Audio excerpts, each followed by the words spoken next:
옛날에 유명한 영화 감독 중에 스티븐 스필버그 감독이 있습니다. 여러분 잘 아시죠? 아마 여기서 스티븐 스필버그 감독 그 영화를 안 보신 분이 없을 것 같습니다. 옛날에 하여튼 유명한 영화는 아주 그분이 다 만들었습니다. 근데 제가 고등학교 2학년 때 제가 이제 전주에서 고등학교 다녔는데 전주 어느 한 극장에서 제가 스티븐 스필버그 감독이 만든 영화 중에 신들러 리스트라는 영화가 있습니다. 그럼 아마 보셨을 겁니다. 신들러 리스트를 제가 이제 전주에 있는 극장에서 봤는데, 너무 좀 영화가 길거든요. 근데 제가 그 영화를 보고 너무 인상적이었다고요? 가요? 그래서 제가 그 영화를 2번을 봤습니다. 지금은 좌석 있잖아요. 좌석. 근데 옛날에는 그냥 좌석이 아니라 티켓이에요. 그냥 버스표 같이 그냥 티켓만 끊으면 가는 거예요. 그래서 제가 한 번을 봤는데 한 2시간 넘을 거예요. 근데 제가 그 영화관에서 또 한 편을 연속적으로 봤습니다. 예. 그래서 2번 볼 때는 조금 힘들긴 하더라고요. 영화가. 근데 어쨌든 저에게 굉장히 굉장히 남았고, 아마 저뿐만 아니라 여러분들도 아마 그 인상이 남았을 겁니다. 제가 그 내용을 잠깐 얘기 드리면은, 이제 신들러라는 사람이 있습니다. 이 사람이 이제 폴란드 태생인데, 이 사람이 굉장히 사업 수완이 좋았습니다. 그래가지고, 이제 2차 세계대전이잖아요. 근데 2차 세계대전 때, 이제 히틀러가 이제 유럽을 정복하면서 유대인들을 이제 잡아들이기 시작했습니다. 그래가지고 이제 유대인들이 잡히면서 유대인들이 사업 같은 걸 했을 거 아닙니까? 근데 이제 이 신들러가 지금으로 말하면 이제 정경유착이죠. 이 사람이 이제 그 나치 당원들과 친밀하게 지내면서 이제 유대인들이 이제 잡혀가면서 그 남긴 사업장, 조그마한 이제 군수업체, 반납함, 이런 군인들 밥통이죠. 밥통 만드는 공장을 이제 받아가지고, 이제 그 사업을 이제 키워나갑니다. 그래서 계속해서 이제 이 사람이 그 나치 당원들과 친하게 지내면서 로비를 하면서 이 사람이 이제 나치가 점점 더 이제 세력을 확장하는 가운데 이 신들러가 이제 사업을 확장하면서 굉장히 이 사업을 이제 크게 벌립니다. 그러면서 이제 사업을 해야 되는데 이 사업장 가운데 인건비가 많이 들잖아요. 그래서 인건비를 어떻게 충당했냐면 이 당시 잡혀가는 유대인들을 이 사람이 이제 돈으로 사가지고 이제 싼 값으로, 거의 이제 임금을 안 주고 이제 이 사람이 이제 싼 값으로 이제 그 유대인들을 이제 고용해서 이제 사업을 이제 키워나가는 거죠. 근데 하루는 이 신들러가 이제 유대인들이 잡혀가는 그 장면을 이제 목격하게 됩니다. 우연히 이제 그 장면을 목격하는데 굉장히 이 사람이 그에 대해 충격을 받습니다. 그러면서 이 사람이 이제 회심이 일어납니다. 지금까지는 유대인들을 어떻게든 돈벌이 수단으로 썼는데, 이제는 이제 자신이 유대인들을 이제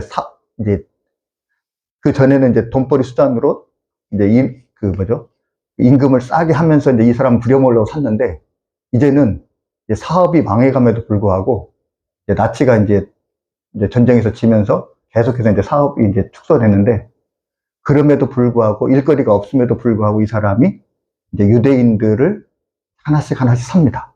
돈을 주고. 그것은 왜냐면 이 사람들을 사지 않으면 이 사람들은 이제 가스실에서 죽는 거예요. 독가스실에서. 그러니까 이 사람들을 이제 하나씩 사면서 이 사람들의 이제 생명을 구해주고 이 사람들의 울타리가 되어줍니다. 그러면서 이제 43년 이후에 이제 전쟁이 끝나면서 이 사람이 이제 사업도 망하게 되는 거죠. 그러면서 마지막 장면은 이 신들러와 이 1200명의 유대인들이 헤어지는 이제 장면이 나옵니다. 전 그게 감동적인데, 이제 자신이 이제 돈 주고 산 이 1200명과 이제 헤어지는데, 이 1200명이 신들러에게 선물 2가지를 하게 됩니다. 어떤 선물을 했냐면, 한 가지는 이러한 이제 종이를 준 거예요. 이러한 종이를 딱 주면서 여기에 신들러가 구한 1200명의 명단을 쭉 기록해 줍니다. 그러면서 여기에다가 이제 그 1200명의 명단을 하나 주고, 또 하나는 이제 이 신들러를 통해서 이제 목숨을 구한 사람들이 이제 금리가 있지 않습니까? 금리바를 천 사람들이 자기의 금리를 빼서 다 그 금리를 빼서 모아서 금반지 하나를 만들어 줍니다. 그러면서 이제 그 금반지를 선물해 줍니다. 그런데 그 금반지에는 뭐라고 써 있냐면 이 탈무드의 한 구절을 이제 기록했습니다. 뭐라고 써 있냐면 한 사람을 살리는 것이 온 세상을 살리는 것이다. 네, 여러분 한 사람을 살리는 것이 온 세상을 살리는 것이다. 이 구절을 이제 써서 금반지를 주게 됩니다. 그러면서 이제 이 쉰들러가 이 금반지를 받고 이제 오열을 하게 됩니다. 근데 그 오열을 하는 거는 뭐 너무 감사해서 오열을 하는 것이 아니라 쉰들러가 이거를 받아들면서 막 자책을 하는 겁니다. 그래서 이제 자신이 타고 있는 차를 가리키면서 이 차를 팔았다면 10명의 유대인들은 더 살렸을 것이다. 그러면서 또 나치 당원의 배지를 가리키면서 이 배지를 팔았으면은 이 금으로 된 나치 당원의 배지를 팔았으면 한두 명은 더 살렸을 것이다. 그러면서 쉰들러가 더 많은 유대인들을 구하지 못한 것에 대한 그 죄책감, 그거에 대해서 막 그 유대인들 앞에서 오해를 합니다. 이제 그러면서 이제 영화가 이제 끝나가게 되는데, 여러분 어떻습니까? 정말 한 생명을 구하는 것이 천하를 구하는 거, 온 세상을 살리는 거, 여러분 그것과 똑같다고 생각하십니까? 여러분 똑같다고 생각하십니까? 근데 여러분 생각해 보세요. 지금 여러분 나치 당원들이 유대인들을 잡아들입니다. 그리고 유대인들을 독가스실해서 살해합니다. 이런 것처럼 여러분 어둠의 세력들은 이 세상 사람들을 지옥 가운데 끌고 간다라는 거죠. 그리고 그들을 지옥 가운데서 멸망시킨다라는 것입니다. 만약에 정말 우리가 이러한 영적인 지식을 알고 우리가 이걸 정말 믿는다고 한다면 지옥 가는 사람 한 사람도 더 끌어내야 되잖아요. 더 살려내야 되잖아요. 여러분 우리가 지옥 가려고 하는 그 사람들 한 사람이라도 더 살리는 방법이 무엇입니까? 예, 전도하는 거잖아요. 전도할 지옥 갈 사람 주님께로 돌이키면은 여러분 그것이 우리가 주님께 내세울 수 있는 상급이잖아요. 우리의 상급이 되는 거죠. 근데 여러분 이 힌들러의 그 오열처럼 그 통해한 것처럼 우리가 죽을 때 저와 여러분이 이제 주님 앞에 설 때 정말 한 사람이라도 더 구원하지 못한 것에 대해 내가 지금까지 살면서 정말 전도한 사람이 있나 이런 걸 생각하면서 내가 전도하지 못한 것에 대해서 이런 통회의 눈물을 흘린다고 한다면 여러분 그때 가서 너무 그때 늦었다라는 거죠. 어떤 사람들은 이제 물론 이제 과거부터 이 전도를 통해서 우리가 구원받았습니다. 근데 시대도 달려졌으니까 전도가 아니라 다른 것을 통해서 사람들을 구원받게 할 수 있을까라고 우리가 생각할 수 있습니다. 근데 여러분 과거에도 전도를 통해서 영혼이 구원받았고 앞으로도 또 전도를 통해서 영혼을 구원할 수 있다는 거죠. 하나님께서는 우리 전도를 통해서 영혼 구원의 사역을 감당하게 하셨습니다. 물론 이제 시대에 따라서 전도하는 방법은 달라질 수 있죠.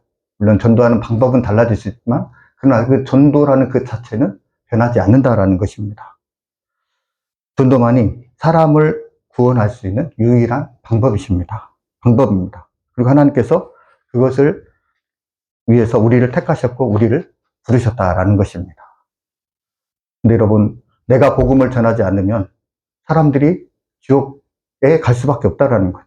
내 주위의 사람들이 내가 복음을 전해야 될 사람이 복음을 듣지 않으면 여러분 지옥에 갈 수밖에 없다라는 것입니다.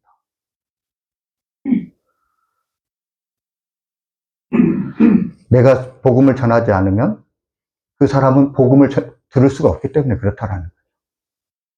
제가 저번에 조지 포먼에 대해서 이야기를 했습니다. 여러분 조지 포먼이 평생 동안 자기를 위해서 살았습니다. 돈과 명예를 위해서 권투클럽을 꼈습니다. 근데 그가 이제 임사 체험을 하고 그가 지옥을 경험을 했습니다. 그리고 그가 다시 살아난 후에 그가 무엇을 위해서 살았습니까? 자기 자신이 아니라 많은 영혼 구원을 위해서 자기가 살았잖아요. 그 권투 글러브를 끼고 살았잖아요. 이런 것처럼 여러분, 우리가 복음을 전하는 것을 다른 사람이 대신할 수 없다라는 거죠. 주님은 이렇게 말씀하십니다. 오늘 사도행전 1장 8절에 오직 성령이 너희에게 임하시면 너희가 권능을 받고 온 예루살렘과 온 유대와 사마리아와 땅끝까지 이르러 내 증인이 되리라 말씀하고 있습니다. 우리가 유대와 사마리아와 땅끝까지 이르는 그 관계 가운데 살아가고 있다는 것입니다. 그리고 주님께서 우리에게 성령을 주신 것은 바로 우리가 증인된 삶을 살아가는 것입니다. 여러분, 전도자의 생활을 살고 계십니까? 여러분, 전도하고 계세요?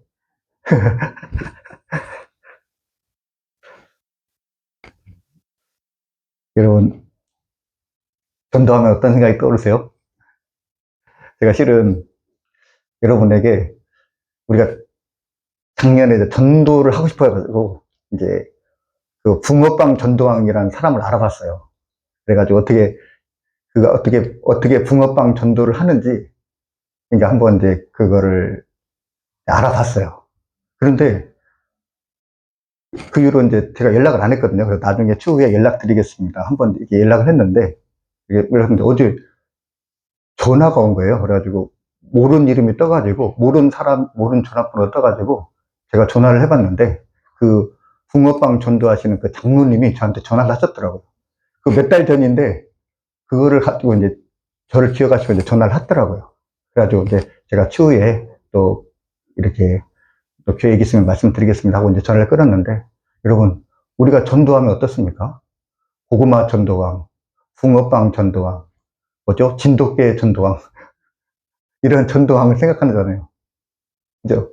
그냥 어떤 특수한 그런 은사가 있으신 분들을 우리가 전도왕이라고 생각을 합니다. 그리고 그 사람들이 전도를 한다고 생각을 합니다. 근데 여러분, 전도라는 것이 누구 특정 개인에게 그게 그 사람들에게 맡겨진 역할입니까? 아닙니다.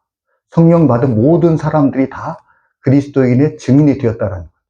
그래서 증인의 삶을 살도록 우리가 부름을 받았다라는 것입니다. 그렇기 때문에 그 전도라는 것은 특정한 몇 사람의 일이 아니다라는 거죠. 우리 모두의 일이다라는 것입니다. 근데 어떻습니까? 우리는 전도하면 어렵게 생각하잖아요. 그리고 내가 안 해도 다른 사람이 누가 해줄 거라고 생각을 합니다. 그러나 그렇지 않다라는 거죠.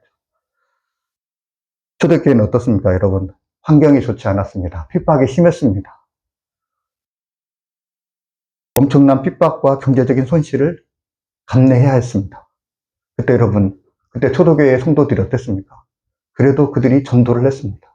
그러면서 그 구원받는 숫자가 폭발적으로 늘어났습니다. 근데 여러분, 그 이후에 로마가 이제 복음화가 되었습니다. 그러면서 콘스탄티누스 황제가 이제 황제가 되면서 이 기독교를 국교로 삼았습니다. 국교를 삼았으니까 이제 더 이상 전도할 필요가 없는 거예요. 왜냐하면 국가적인 종교니까 이거는 국가에서 그냥 전도를 하는 거예요.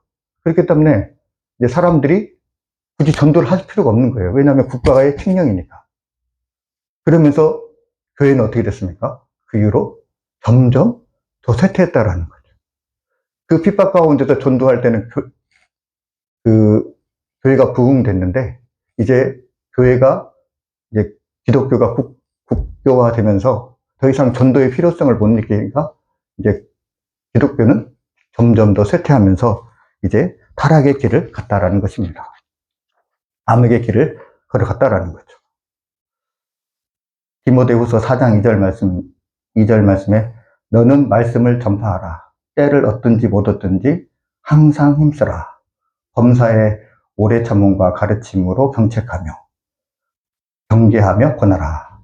디모데후서 4장 5절 말씀에 그러나 너는 모든 일에 신중하여 고난을 받으며 전도자의 일을 하며 내 직무를 다하라. 합니다. 여러분, 때를 얻든지 뭐든지 항상 뭘 해야 된다고요? 전도하라고 말씀하고 있습니다. 그러면서 전도자의 일을 하며 내 직무를 다하라 말씀합니다.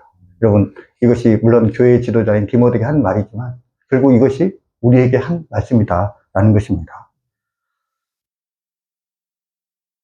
예수님께서 이 제자들을 부르신 거, 그것은 때를 얻든지 못 얻든지 전도하게 하신 거, 이것이 바로 우리가 담당해야 될 이 그리스도인으로서의 사명이라고 할 수가 있습니다.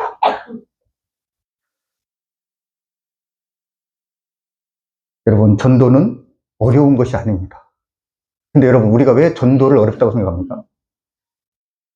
왜 전도를 어렵다고 생각하는 거죠? 네.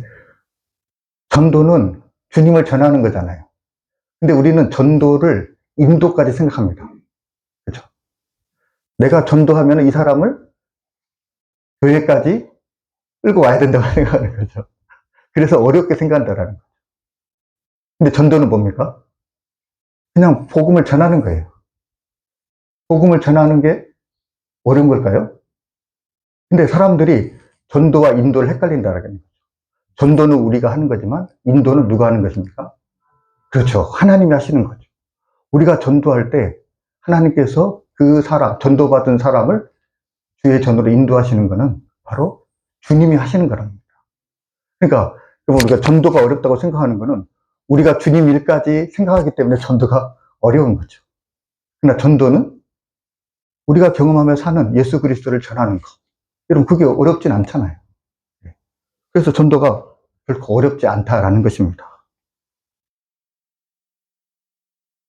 우리가 정말 주님 안에 살고 정말 주님이 나의 주인이 되셨다고 한다면 내가 매일매일 경험하는 그 주님을 전할 수 있는 거, 그건 누구나 할 수 있는 거잖아요.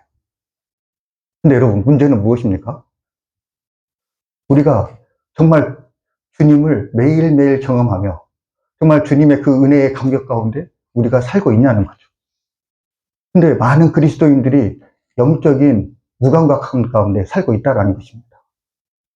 정말 나에게 좋고 내가 정말 감동을 느끼고 내가 정말 주님과의 그 관계를 느끼고 있다 한다면 나는 전할 수밖에 없다는 거죠. 여러분, 안 그렇습니까? 제가 옛날에 SM520이라는 차를 제가 타고 다녔습니다. 여러분 아시죠? SM520이라는, 이게 이제 우리 신대원 동기 목사님이 미국에 유학 가면서 그 SM520을 저한테 이제 주고 간 거예요. 옛날에. 그러니까 이제 저한테 올 때가는 이제 한 10년을 탄 중고차였어요. SM520. 그러니까 옛날에 이제 삼성에서 처음 만든 차잖아요. 그래가지고 굉장히 잘 만들었다는 그런 평가가 있습니다. 그래가지고 제가 10년 된 SM520을 탔는데, 와, 차가 너무 좋더라고요. 10년이 됐으면은 이제 고장도 많이 나야 되잖아요. 그리고 승차감도 안 좋고. 그런데 10년이 탔는데도 장고장이 없는 거예요. 그리고 승차감도 너무 좋고, 새 차 같은 거예요. 그래가지고 저도 모르게 이게 사람들한테 SM520을 자랑하는 거예요. 야, 이 차 참 좋다. 저도 모르게 많은 사람들에게 차에 대해 소개를 하는 거예요. 왜냐면 내가 좋다고 느끼니까. 그럼 우리가 좋은 거를 보면은 전할 수밖에 없다라는 거죠. 제가 최근에 김정인 성도사님 모두 선물이었다는 차를 참 제가 은혜 가운데 읽었습니다. 그래서 우리 성도님들에게, 목사님 이 책 읽어보셨어요? 권사님 책 읽어보셨어요? 우리 목사님들에게, 목사님 이 책 꼭 한번 읽어보세요.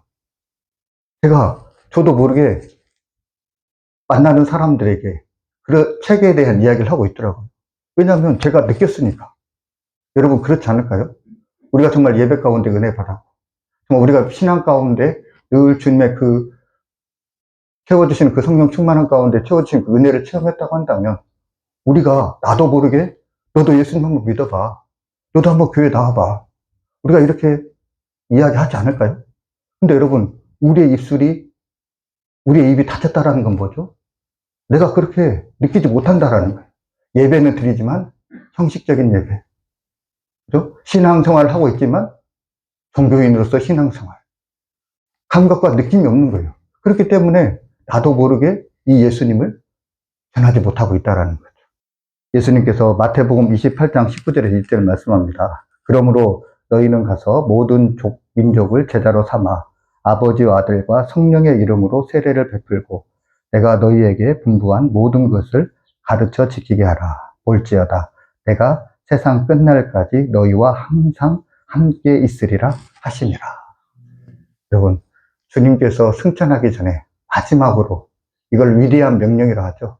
그레이트 커먼드라고 하는데, 주님께서 마지막으로 제자들에게 당부하신 것이 무엇입니까? 예, 너희는 모든 민족을 제자로 삼아 아버지와 아들과 성령의 이름으로 세례를 받고 내가 너희의 모든 것을 가르쳐 지키게 하라. 모든 제자를 전도하고 제자 삼는 그 사역을 맡겨주셨다라는 거죠. 그리고 그 제자 삼는 사역, 그 전도하는 사역 가운데 주님께서 함께 하시겠다라는 거죠. 그래서 주님께서 이 전도를 얼마나 중요하게 생각하는지 우리가 알 수가 있습니다.